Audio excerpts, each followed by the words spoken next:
वर्तमान समय में देश के मीडिया के क्या हालात हैं, इससे तो सभी भली भांति वाकिफ है। क्योंकि जिस देश को लोकतंत्र का चौथा स्तंभ कहा जाता है और जिसका काम और कर्तव्य ही लोगों को सच दिखाना और बताना है, सत्ता से सवाल करना है, लेकिन पिछले 9 सालों से इस देश की मीडिया अपने इन सभी कर्तव्यों और दायित्वों को भूलकर सिर्फ और सिर्फ गोदी मीडिया बन चुकी है। लेकिन इस दौर में भी एक ऐसा अखबार है जो पत्रकारिता को जिंदा रखे हुए है। अखबार का नाम है द टेलीग्राफ, जिसने एक बार फिर से देश की मीडिया को सिखा दिया है कि असल पत्रकारिता होती क्या है। तो क्या है पूरी खबर आपको बताऊंगी, लेकिन सबसे पहले बता दूं कि कल प्रधानमंत्री नरेंद्र मोदी ने स्वतंत्रता दिवस के अवसर पर लाल किले की प्राचीर से ये ऐलान कर दिया कि 2024 में मैं फिर से आऊंगा। तो गोदी मीडिया भी गदगद हो गई। इसके साथ ही आज के सारे अखबारों में भी फ्रंट पेज पर यही छपा भी है। देखिए, मैं आपको एक एक करके अखबार दिखाती हूँ। नवभारत टाइम्स, इसमें छपा है कि लाल किले से बोले पीएम मोदी, अगले साल फिर आऊंगा। तो नवभारत टाइम्स की एक खबर है, इसमें कल के भाषण को लेकर ही आज छपा हुआ है। इस पे 10 अलग अलग पॉइंट्स भी बताए गए हैं। जैसे पहले शुरुआत किससे की, मणिपुर से की, फिर 3 बुराइयों का जिक्र किया, नई योजनाओं का ऐलान किया, ओबीसी समुदाय को साधा, महिला शक्ति की बात की, इस तरह की तमाम बातें लिखी हुई हैं। इसके बाद देखिए अगला अखबार है हिंदुस्तान, उसमें भी यही लिखा है कि अगले वर्ष फिर तिरंगा फहराऊंगा मोदी, यानी कि प्रधानमंत्री मोदी ने जो ऐलान किया है उसी को लेकर इसमें भी खबर छपी है। इसके अलावा दैनिक जागरण, फिर आऊंगा और आपके सपने को पूरा करूंगा।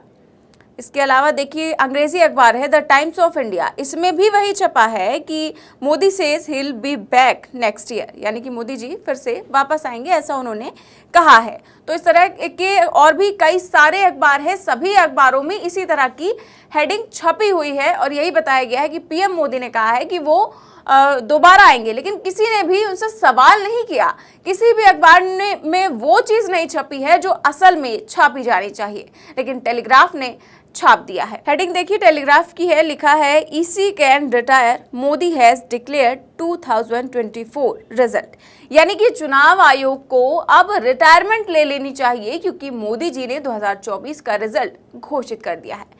यानी कि जब पीएम मोदी बता ही चुके हैं, लाल किले से घोषित कर चुके हैं कि अगले साल वही आने वाले हैं, तो इलेक्शन कमीशन की जरूरत क्या है। ये छापा है टेलीग्राफ ने, लेकिन और किसी अखबार की हिम्मत नहीं हुई ये छापने की, ये सवाल करने की कि मोदी जी ने कैसे इस तरह से जनमत का अपमान किया, किस तरह से ऐसे खुद को डिक्लेयर कर दिया अगली बार की वही आएंगे।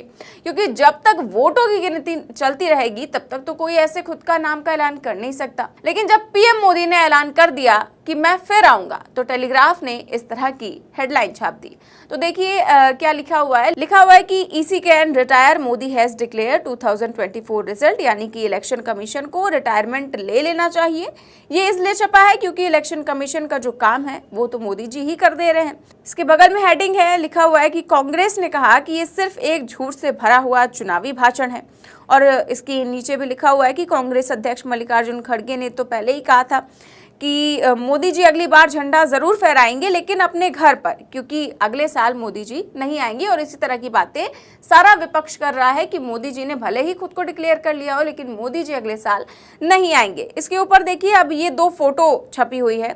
इसमें लेफ्ट साइड पर पीएम मोदी हैं और राइट साइड पर मणिपुर के सीएम हैं।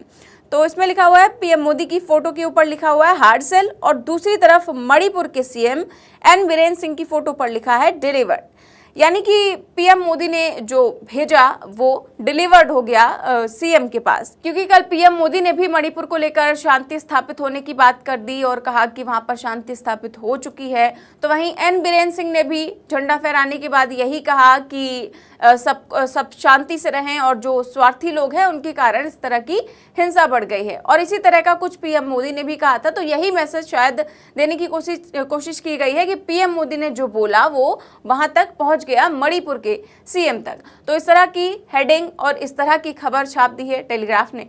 लेकिन कुल मिलाकर टेलीग्राफ अखबार ने जैसी पत्रकारिता की है, अगर वैसी ही पत्रकारिता बाकी के अखबार और मीडिया संस्थान करने लग जाए तो इस देश का माहौल ही बदल जाएगा। वैसे टेलीग्राफ ने कोई पहली बार ऐसी हेडिंग नहीं छापी है। अभी जब पीएम मोदी, ज्यादा दिनों की बात नहीं है, पीएम मोदी ने 10 अगस्त को ही अविश्वास प्रस्ताव पर अपना भाषण दिया था, तो टेलीग्राफ ने अगले ही दिन देखिए क्या छाप दिया था। उन्होंने पूरी खबर में ब्ला ब्ला ब्ला लिख दिया था और पीएम मोदी की तस्वीर छापी थी। यानी कि उन्होंने कुछ भी मणिपुर पर तो ज्यादा बोला नहीं, 2 मिनट बोला, लेकिन उसके बाद सिर्फ और सिर्फ चुनावी भाषण दिया। लेकिन और एक और खबर आपको बता दूं कि अभी कुछ दिन पहले ही मणिपुर को लेकर वायरल वीडियो पर जब पीएम मोदी को मजबूरन संसद सत्र शुरू हो रहा था तो उन्हें बोलना पड़ा था, तब भी टेलीग्राफ ने पीएम मोदी की जगह मगरमच्छ की फोटो छाप दी थी और मगरमच्छ के आंसू बता दिए थे। इस तरह की खबर केवल टेलीग्राफ ही छाप सकता है, ऐसी हिम्मत केवल टेलीग्राफ ही दिखा सकता है। वैसे द टेलीग्राफ एक ऐसा अखबार है जो हमेशा से सत्ता से सवाल करने के लिए जाना जाता है और खास तौर पर पिछले 9 सालों से जब गोदी मीडिया अपना कर्तव्य भूल चुकी है तो टेलीग्राफ ने अपना कर्तव्य पूरी निष्ठा से निभाया है। जिस दौर में इस देश की कथित मेन स्ट्रीम मीडिया सरकार की चारण बन गई है और सत्ता से सवाल करना बिल्कुल भूल ही चुकी है, उस दौर में टेलीग्राफ लगातार सत्ता से सवाल कर रहा है। ऐसे में टेलीग्राफ की हिम्मत को सलाम है। हाँ, ये बात अलग है कि अब ये देखना होगा कि कब ईडी, इनकम टैक्स या फिर सीबीआई टेलीग्राफ के दफ्तर पर हमला बोलने पहुंचती हैं। फिलहाल बात करें पीएम मोदी के भाषण की, तो उन्होंने कल कैसा भाषण किया, सारा विश्लेषण आप हम सभी के चैनल्स पर देख ही चुके हैं कि किस तरह से पीएम मोदी ने देश के को संबोधन के नाम पर पूरी तरह से चुनावी भाषण दिया, विपक्ष को कोसा, जो है कई सारी नीतियों की बात की, आने वाले कल की बात की, तो वहीं भ्रष्टाचार और परिवारवाद की बात की, जबकि परिवारवाद उन्हीं की पार्टी में सबसे ज्यादा है। इसको लेकर भी जनता ने उन्हें आईना दिखा दिया, लगातार कॉमेंट्स भी आने लगे। तो वहीं विपक्ष ने भी लगातार पीएम मोदी को घेरा और कह दिया कि ये पीएम मोदी के जो है हसीन सपने हैं जो कि पूरे नहीं होने वाले हैं। अगले साल पीएम मोदी झंडा जरूर फहराएंगे, तिरंगा जरूर फहराएंगे, लेकिन अपने घर की छत पर, ना कि लाल किले पर। इस तरह के कई सारे मीम्स भी लगातार वायरल हो रहे हैं। पीएम मोदी जिस तरह का कल उन्होंने चुनावी भाषण दिया है उसको लेकर भी खूब आलोचना हो रही है। आपकी इस खबर पर और पीएम मोदी के भाषण पर क्या राय है, हमें कमेंट बॉक्स में जरूर बताएं। देश और दुनिया की तमाम बड़ी खबरें जानने के लिए देखते रहिए 4PM न्यूज नेटवर्क। नमस्कार।